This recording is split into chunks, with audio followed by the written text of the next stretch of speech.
Hate to have them stop, but we've got some other things we want to do today, but great job. Thank you guys. I want to introduce a couple of gentlemen now that are going to give a little presentation that I think will be important to us all. Most of you know Mark, and Mark heads up ICMS Hope Community Phase 2, and he'll be talking about that some in a minute. But our church supports ICMS Hope Community Phase 2 with a regular donation each month. So this is one of the ministries then that we can make mention of in terms of letting you find out what they do and some things about it, maybe ask some questions or whatever, since we support the ministry. Now, the other person you may not know, Doug Hardy, is the head of Providence Traditional Housing. And this is the men's chrysalis, if you want to put it that way. It's the same thing that the chrysalis is for women. And he's going to tell you about that. I think they have 4 houses now, and give some information about that. But we also support that ministry each month also. And this will give you an opportunity to see where some of our ministry money is going to. So they're going to give a presentation, and if you have any questions, I'm sure they'll be happy to answer those. So Mark and Doug, each one have a mic here. Okay. What's that? No, this is good. Good. All right. We may do that there. I feel like I should play something that I know nothing. I told him I get to lead off, okay, because I've known Doug since 2006 when he was a volunteer out at Max, when he came into our little Hope community, which was a faith-based program. He got to go home every day. Look real close. Yeah, you're real close on it. Okay, he got to go home every day in terms of a volunteer. Jim Atkins was out there. It's a very special group. The name of my nonprofit is IMSI, Hope Community Phase 2. That's okay, it's okay. If people are writing checks, they need to know how to make that out. So, and that's the name of it. It's really based after that community. And that's where I first met Doug Hardy. That's 2006, so we're up to, what, 8, 9 years or so now. It's taken me a while to, I was talking to somebody driving in the car, and he says, who lives in one of these houses. And he says, you know, I'd really like just to get to know Doug. I said, hang in there, it takes a long time. Because I think within the last year, probably, I've gotten closest to him. And I'm going to introduce him as my friend Doug Hardy, who's going to talk about the houses. And what he will probably allude to the fact that he does a radio show that all of you should listen to weekdays on 94.1 The Voice. It's called Extra. And this is where he has really grown as the individual that I've known in this period of time. He is very comfortable in that format. He gets on there and all he does is speak for 30 minutes and share what's in his heart. It's very special, and he's got a history of radio, and I think this really does come out for you. It's just really special. And he also lets me come in on Wednesdays, so if you want to come in, you can listen to he and I play off, which is probably what we're going to do here because we didn't plan anything, right? Okay. Yeah, so the radio show, KBXL, they self-provide airtime for ministries to be able to come in, share a little bit of what they're doing. And I moved out to Boise in '94 to do radio, and was blessed with a little success in that. Had a morning show on VX, J105, doing the hard rock thing. And then God came in and just totally intervened in my life and said, that's not the path. We have a new direction. We're not playing angry rock songs anymore. I'm just going to redirect you. And instead of playing requests for guys out at the prison, which is how I got started, because guys would call in, hey man, play some Metallica or whatever it is. God said, that's not it. You're going to provide hope, not anger. And you're going to take some good news out to the prisons. And that's how I got started in prison ministry. The KBXL show, just a blessing that came along. Mark comes in, we talk about addiction, recovery, and Mark comes in, first week he comes in, as most people, scared of the mic. So we're set up, and Still Mark's over here, you know, just kind of looking at the mic like, I don't think I want to talk into that. Now we're 2 months in, he comes in last Wednesday, you know, what if we change the name of this to the Mark Renick Show? What's up with What that? happens to me on Wednesdays, I go in there and I just get set up like this. There's nothing agenda. We just walk in and he says, "Are you ready?" And he turns the mic on. So this is kind of the stuff. I just get coffee, Yeah. caffeine, and he goes. So what I hope in our time is just to give you a clear idea of who we are, who the ministry is. So with your support, you know where your dollars are going, and also where your prayers are going, and where is the reality in all of that. Not just the ministry good intentions, but what's the reality of what's happening. So this is New Hope Christian Ministries. That's our 501c3, which for Providence Housing we've had since 2010. I came on board as a volunteer, and things just progressed from there. Some people left that were involved, and we got down to the point where we had one home to help minister to men, which was a huge question I had ministering inside. Guys get out, what happens? Guys get out, they seem to come back a lot. What happened there? What are the stories? Every person is a story. And what happened in their life? What did that look like? What were the challenges that weren't overcome? So we start with one home, 2010, one guy in there at one point. Mark came in the early stages of that. You came in. Yep. And it's just from there, the Lord has taken it a totally different direction than when we started. When we started, we were very highly regimented. It was extremely structured. You leave the house, you sign out, you come back in, you sign in. You're at morning devotion at this time. You're at Bible study at this time. And everything was run pretty strict to get some structure in the chaos of putting 10 men inside of a home. So over time, some men have believed in the cause and believed in the ministry. And if you take our house that's over on Pima Drive close to Mitchell and Ustick, if you go in that house, you'll find one man that's been there, been a part of this ministry since almost day one, another who's been there 3 years, someone else has been there coming up on 2, and the question gets asked a lot, but isn't it supposed to be transitional housing? Shouldn't you be moving these guys out quicker? And what we've learned is, you know, there's no easy fix or set amount of time that you can put in place because every person is different. Every person has a different upbringing. A lot of them with no fathers. They've never had structure. They're so fragile trying to get their lives moving forward that it's a much longer process than maybe what we would think. And so do we just cut them off, send them out, set a set time? And what the Lord has revealed to us is, let me work on their hearts, change their lives, and move them along. Amen. That's not your job. Yep.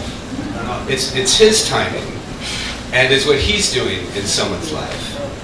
So I would love if the opportunity ever comes up to have some of the men come and share their stories. But you know, we've had just a blessed chaos in the house of men who've gone from just stealing from others in the house to becoming leaders in the house.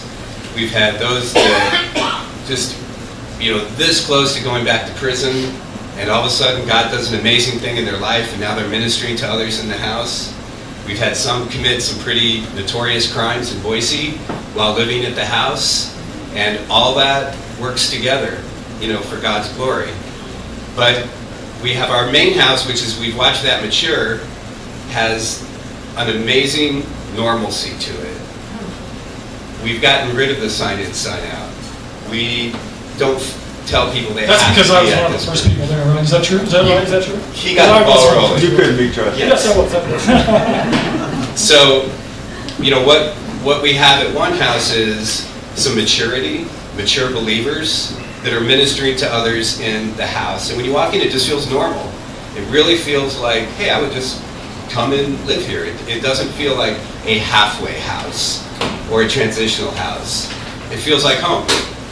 And that's been huge, because so many of these guys, they've never had home. They've had, chaos in their life. Then they've had this hardcore regimented structure that comes in, but they've never had home or love or friendship or brothers. This is all new to them. And so that's been an amazing thing that's happened. We get a second house that is geared strictly towards sex offenders. The sex offender issue is such a tough issue. They have so many restrictions on them when they come out. It's a crime that people tend to back away from, don't want to get involved. But we have a house that is solely for sex offenders. That's a house we rent from a ministry called Bethel Ministries. And they rent us the house. We have 8 guys there, and extra challenges. It's hard. And when I first talked to Common Ground about support, that was the house we had in mind. And that was the one too. If you recall, we did a ride out there, and all the people came to the house. That's the house. Yep. And that's still, I would call that probably one of the more successful houses too in terms of transitions, correct? Yes. Yeah. God's done some amazing things there. Amazing things people do. Then we were able to obtain a third house that's close to downtown. It's right off of Vista. It's across from Vista Village, just right up from Federal Way on Vista. So we have, but this is where we want to grow in 2015. As we sat down, what is really the need, and what do we need support for and resources for? And it's the person that's out of prison who is down at the Boise Inn, had 30 days of funding, is trying to get a job. They're working as hard as they can, but they don't have 2 nickels to rub together, and their funding's out and they're about to be done. If they have a sex offense charge, a lot of times the shelters won't take them, because they only take a limited number of guys with those offenses. So they're just out of luck, and they're heading back to prison. One of the most amazing blessings is to be able to look a man in the eye who's done, and to say, you know what, we have a bed for you. And we've got brand new sheets for you, and a brand new pillow, which we provide for everybody that moves in, so they have a fresh start. We have that for you. You're not done.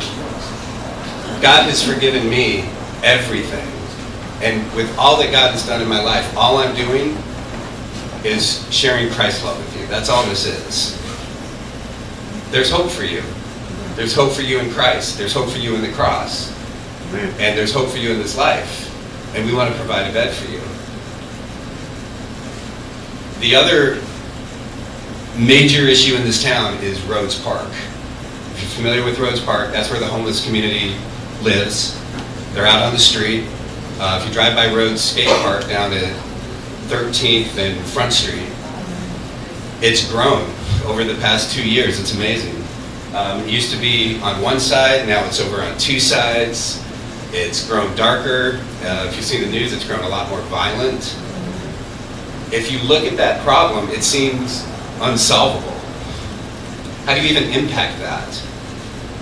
One of the big problems, I think, is you can only impact a problem to the degree you're willing to engage.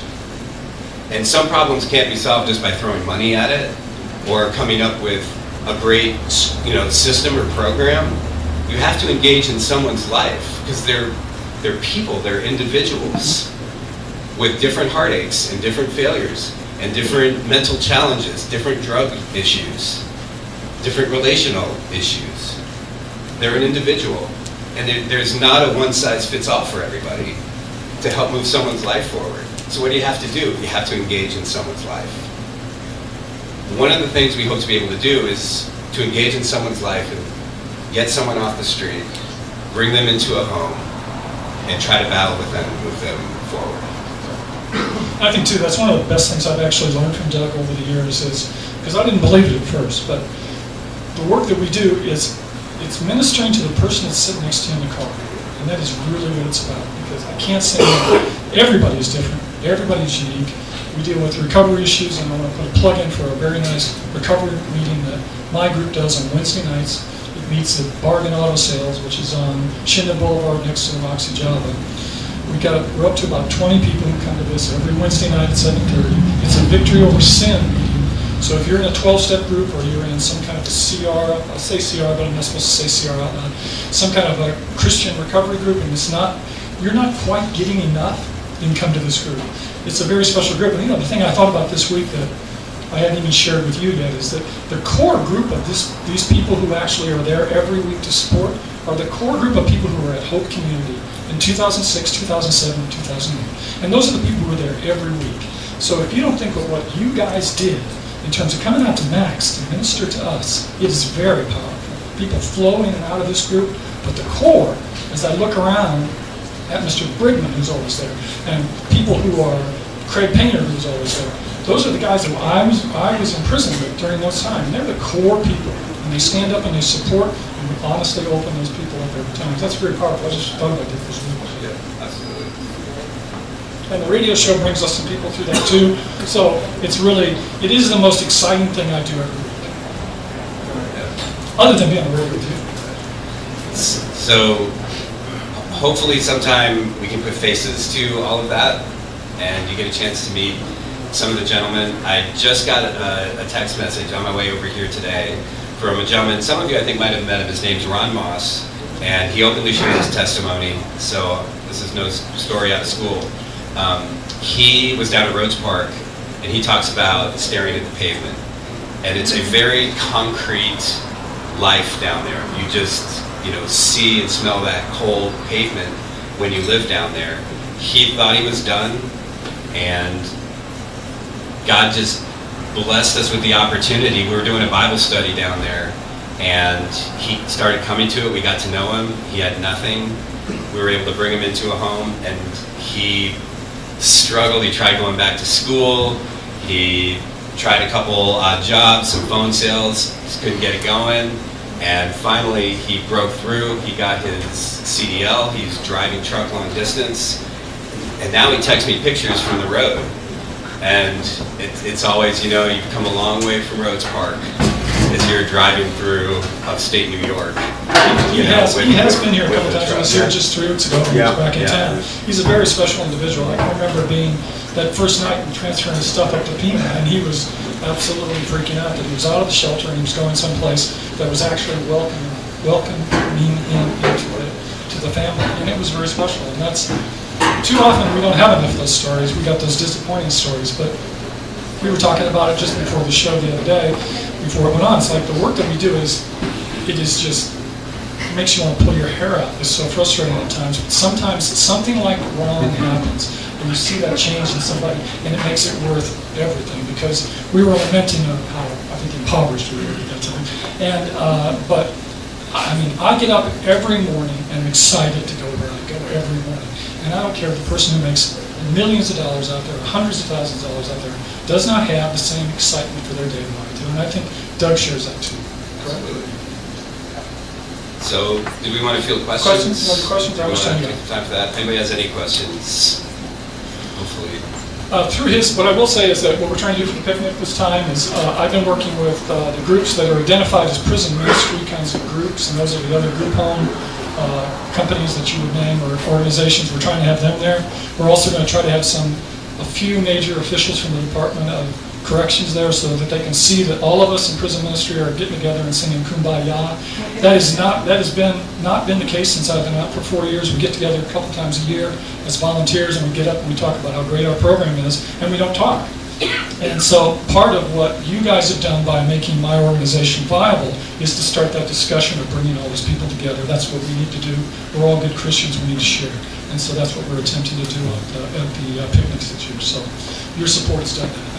I should also be remiss. This is my family, and the support that you guys give me is unbelievable. I go lots of different places, and I get lots of different grief for the stuff I do. But to know that I get to come here on Sunday and be supported by you is very special. So thank you. Thank you. So, questions?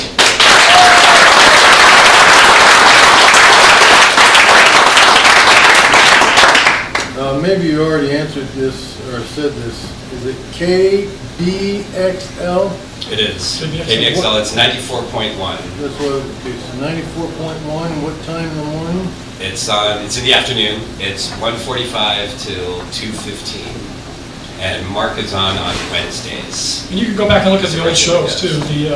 You can go back and archive all the shows. You can go back to his first one, which really does explain why you got into prison ministry. It's good. So. Doug, I just want to make mention of the fact so everybody here knows. I think Doug runs his houses differently than a lot of them that are out there. A lot of them, rent's due on this day, and if it's not there, you're gone. There's zero tolerance. We're working with Doug here recently. Had a guy move into his house mid-month. Doug didn't charge him for the month. Not only didn't he charge him for the month remaining that he moved in, he took him out and bought him food and got him set up for a few days because the guy had nothing. And Doug took it upon himself to do that to help this guy get restarted. And I thank you, Doug. I think that also too, I work with everybody in the community, so I know all the players you're talking about, Jeff. That is truly the case with Doug. He really does care. It's a different approach, and we've talked about this, and I've talked about it with the men who run the other programs. This approach works. It is not structured as it used to be, where we had to run miles and miles and miles when I first got to know. But it is not structured anymore, and it really is putting people together that he feels are powerful, and it's frustrating at times, but there are times when it just comes together and you can see it, and it is absolutely a miracle. So that's powerful. So give Doug some credit. It's taken you a while, I think, to hone down that format, you'd say? It just grows over time. I mean, it's the Lord just taking it where he wants to take it. That's all it is. Our ideas generally aren't his. So ask a good question. Get the word and see where he's at. Yeah. This is a very special man, and he is connected with the church where he has to be all the time, or I think he'd be here a little bit more. But if you get a chance to talk to him, shake his hand. He does good work, and for little, that's it. Continue.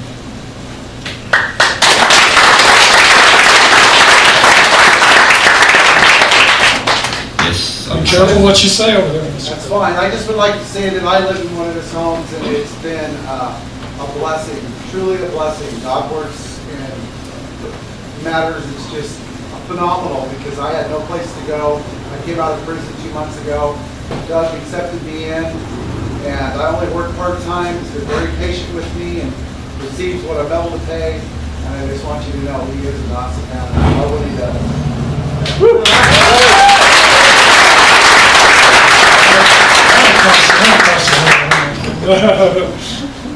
Anything else we can do? Thank you so much for letting us. If you have any other questions, we'll be hanging around afterwards, so please come up.